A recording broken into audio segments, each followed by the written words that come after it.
Do you want AppSheet to execute an action repeatedly until a certain condition is met?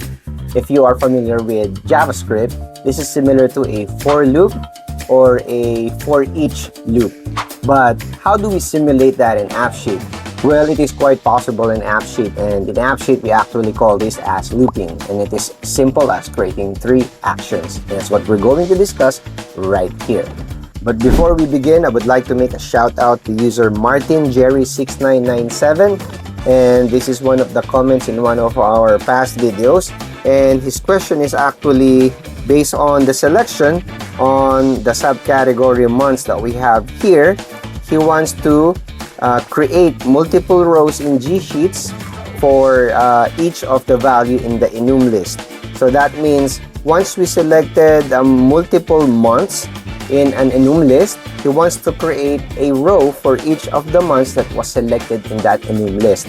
And you can only accomplish this using looping. So let's dive in. To demonstrate this, we have a simple table here. We call it the main table, as you can see here. And of course, I've already added the non-negotiable columns, and I highlighted it in yellow. And if this is your first time tuning in to Full of Sheets, then you better watch the very first video that I uploaded, which is the best practices video. And it explains there what the non-negotiable columns are. Alright, so I've already imported that Google Sheet as the first table in our AppSheet app. And I've already set up our non-negotiable columns, like so. And then for the year, I just created a very basic enum with static values, starting from year 2024 up to year 2028. 5 years, I guess, is a good starting point for this app. And then for the months column, I created an EnumList, and I just added each month of the year as a selection for the users. And I just added the month's number as a prefix for each month, just in case we will be using this field for sorting or grouping in the future. But you can just omit that. Okay. So let's check out our form. So as you see here, the months are buttons. Of course, you can always change that. So let's say year 2024, and then the user can select multiple columns, such as January to April, let's say. And then we can put an assign to, where we can assign it to users, and then an optional remarks column. But what we want is that as soon as we save this form, then we want our app to create 4 new rows in the same table for each of the months selected in our EnumList column. However, in AppSheet, we cannot actually do this on the same table. So we would need a helper table to do that looping for us in the main table. So what we're going to do is we have to create a looper table, which is our helper table. And the looper table will just have the fields that we want to pass on to the main table for each of the records that it would select. So given these entries, we want the looper table to create 4 entries in our main table, like so. Of course, we can always pre-assign the assign to or the remarks, but for this example, we will skip that for now, okay? And here is our looper table. We've added non-negotiable columns as well. And whatever entries that we make in this table will be passed on to the records in the main table, except, of course, the assign to and the remarks. So let's add this looper table into our app, shall we?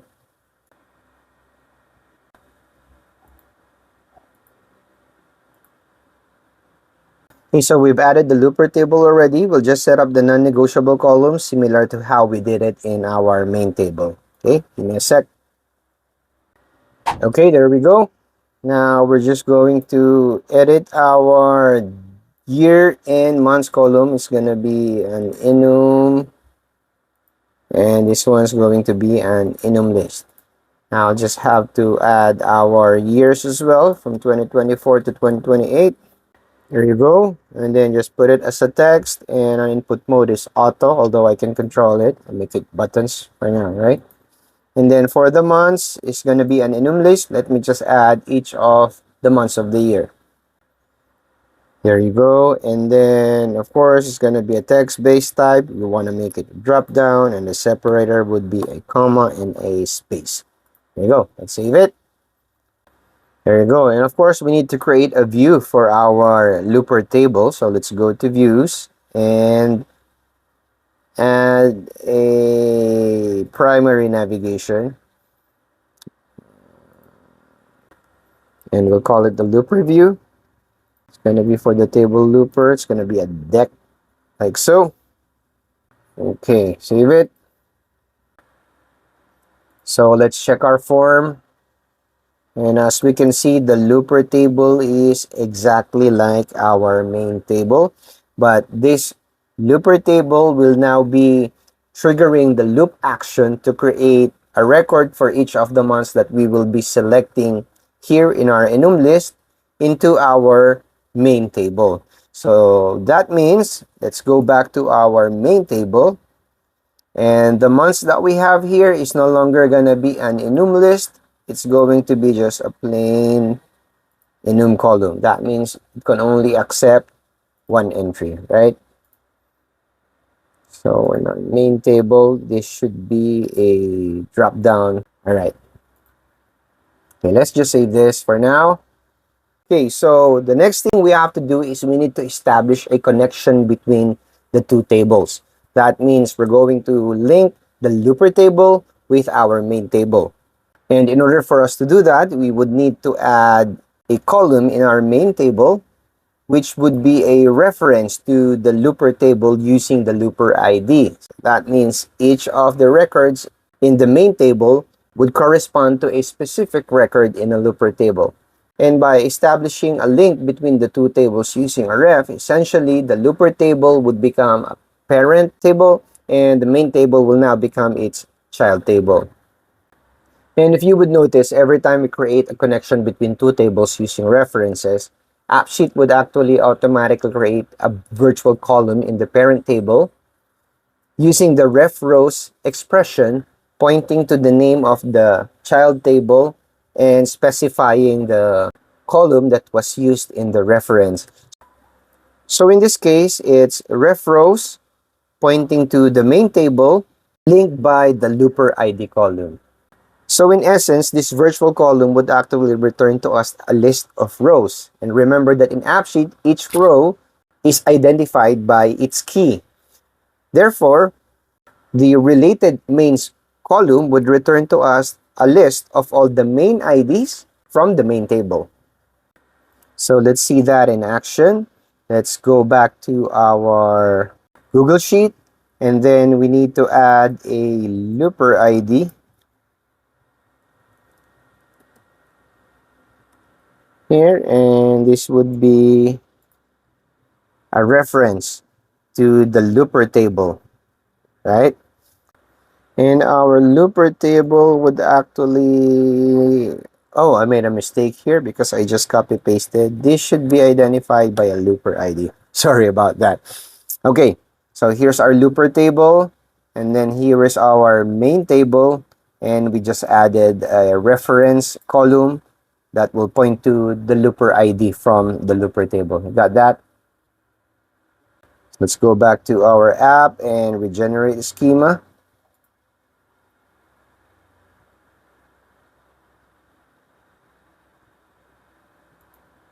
And make sure that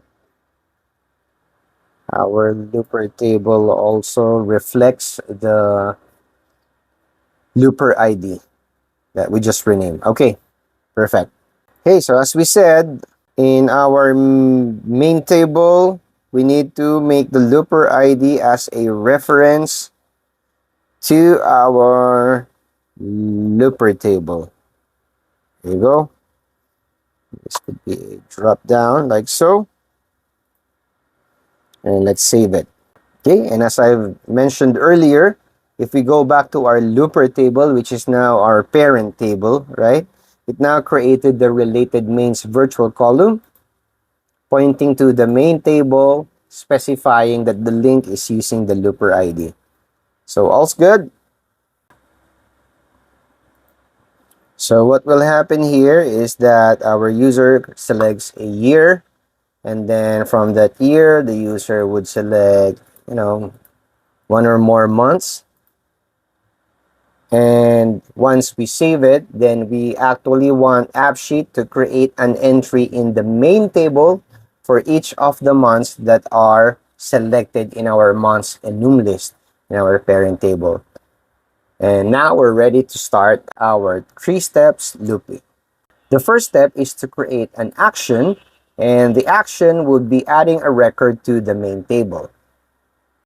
So in our app, we go into the actions page here on the left navigation pane. And then we will be adding a custom action by clicking this add action icon here. Let's just create a new action. So let's say add records to main. Just the name, right? And then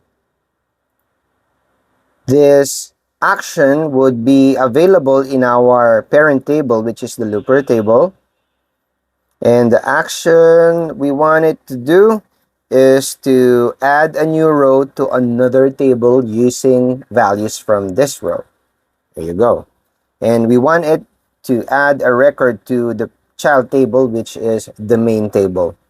And now AppSheet wants us to specify what would be the values that we would be assigning to each row into that child table. So of course, the looper ID of the main table, right, would be the looper ID of the current record.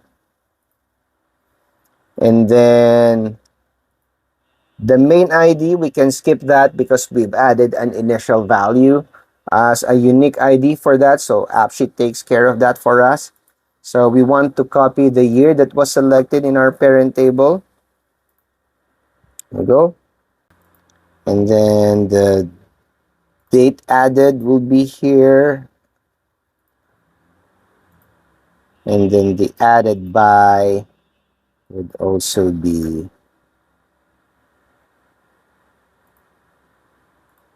here. So now comes the tricky part. Because when we add the months column in the main table, we wanted to be adding each of the months that was selected from the looper table, correct? So actually this months is quite confusing already. So what I'll do is I'll just save this for now. Let's make our corrections, right? And our main table, this would no longer be months. It's just going to be a single month, right? Month. And we will correct that as well in our Google Sheet. So that's going to be the same. Okay, save it. All right, let's go back to our actions page. And then this time, we're going to set the month column of main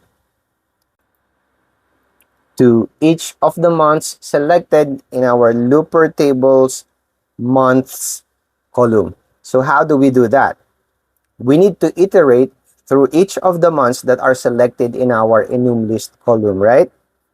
And in this case, if I selected 4 months, then AppSheet should add each of the 4 months as a separate row to our month column in our main table. Now, this may appear complicated as a start, but what we will use to assign to our main table's month column would actually be 2 columns in our parent table, which is the looper table, right? So what we want is for our app to check each of the selected months in our EnumList column and see if that already exists in the child column, which is the main table. If it already exists in the main table, then the related means column should actually return that to our parent table. And what's great about AppSheet is that comparing lists with each other is actually quite easy. So meaning you can just say, hey, list 1 minus list 2, give me the difference. That means list 1 is going to be our months column and list 2 would be our related mains column. So whatever is already in the related mains column, then that would be the difference between the months EnumList column. Make sense? Let me show you an illustration to explain this further. So in our looper table, we have the months column, which is an EnumList with 4 months already selected. And we can just say the months column minus the related mains month column. Now notice the notation that we have here. This is not a dereference. That is why it does not have the dot notation, right? Because when we say related mains, it actually returns to us the main IDs from the child table. But what we want is actually the month column from that table. That is why we say related mains month, meaning return to me the month column for each of the related mains column that we found. You got that?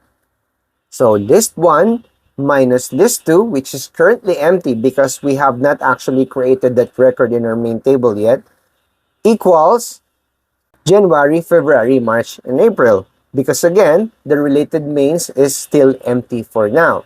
But we only want to create the record for the first one in our first loop. And since this is a list, we can actually just select the top record by using the index expression, because each list would have an index starting with 1. So we would just say, give me the first index of this result. You got that? So how do we implement that in our action? So we'll go to our action, and in our month, we'll just say the months minus the related mains, which returns to us the main IDs, right? But we want the month column. There you go. And of course, we are having an error because it would return to us a list and it does not satisfy the enum options we set up for the month column of our main table, right? And currently, it returns to us the 4 months selected, but we only want the first index. Therefore, we wrap it inside the index expression and say the first index. You got that? Because again, the months minus the related mains month column returns to us 4 months, and we only need the first index, which is January. So let's save this. And we're done with the first step. The second step is to create a group, which is to execute a sequence of action, and then we will put the first action that we selected as the first action inside that group. Let's create another action. This would be our group, right? Oops, sorry. And let's name it as our group loop actions. Okay, just for simplicity. Okay, and again, this group action lives on the looper table, and we'll select execute a sequence of actions, and the first action would be that first action that we created earlier in step 1. There you go. Simple, right? In fact, let me rename this one as our action, right? So that it matches our 3-step looping diagram. Okay, cool. Now, the last step to complete our loop is to create another action, which is a repeater action, which would execute an action on this current row. And what is that action that it would execute? The group action. You see how it loops? So let's create that.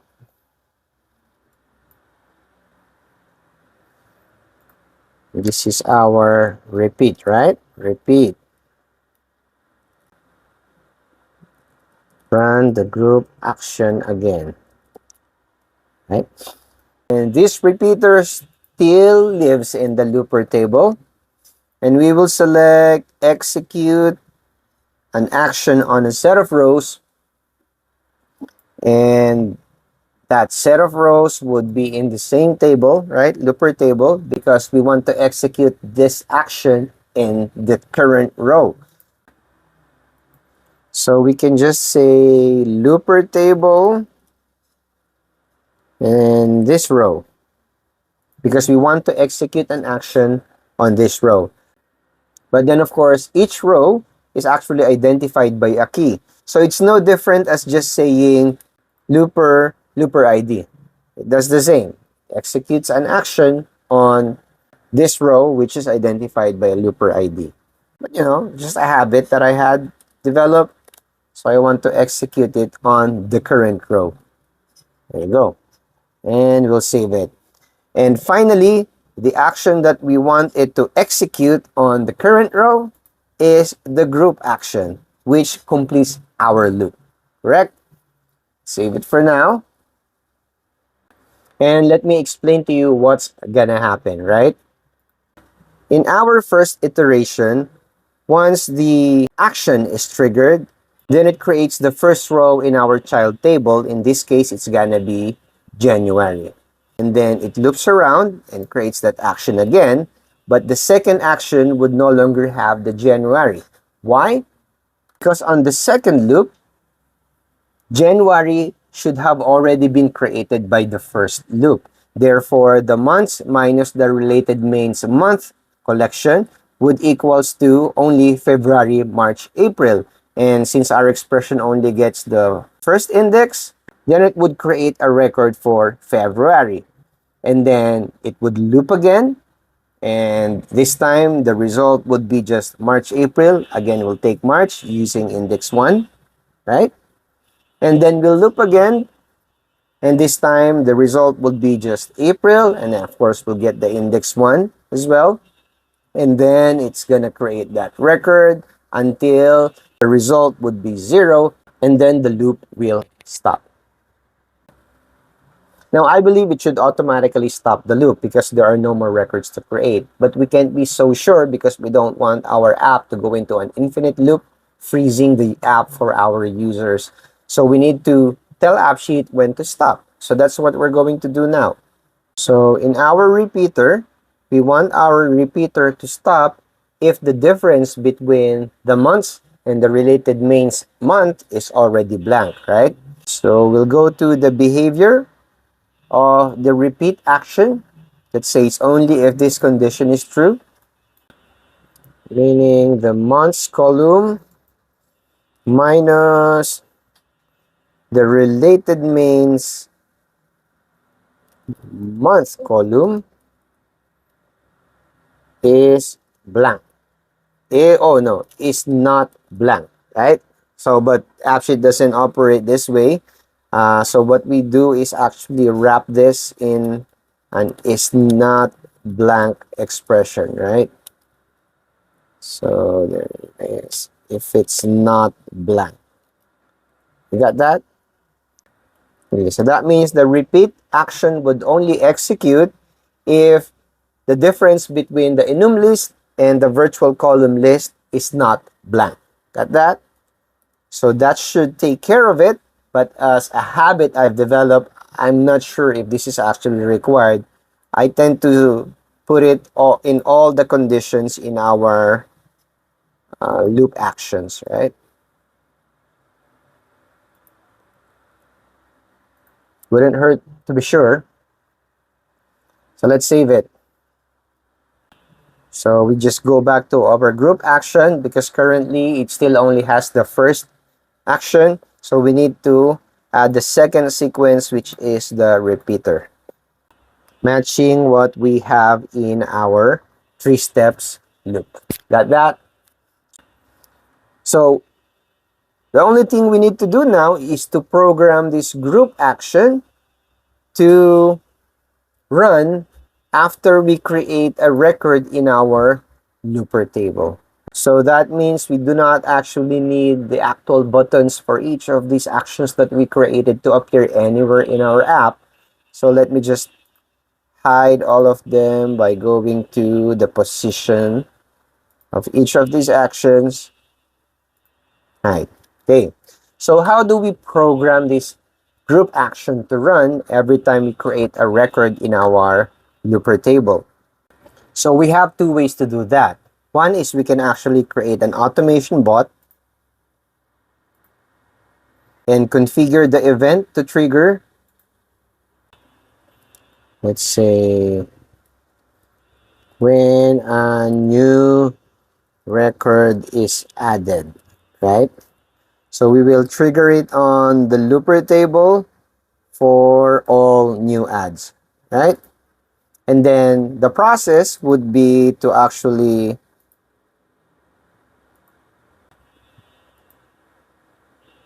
run a data action, and the action would be our group action, right? And that runs the group that we just created for our three-step loops. Or I can just simply go to my looper tables form view, which is here, and I'll change the behavior for the event actions form save. So every time a form is saved, I want it to run the group action. And that should trigger the group action once we save this record. So let's save this for now. Let's see here, let's add a record. 2024. Months would be January, February, March, and April. Added by me, okay. Save it. And as we can see, there are actually multiple actions happening in the background. So it's adding the record to our looper table, then creating the 4 entries in our child table.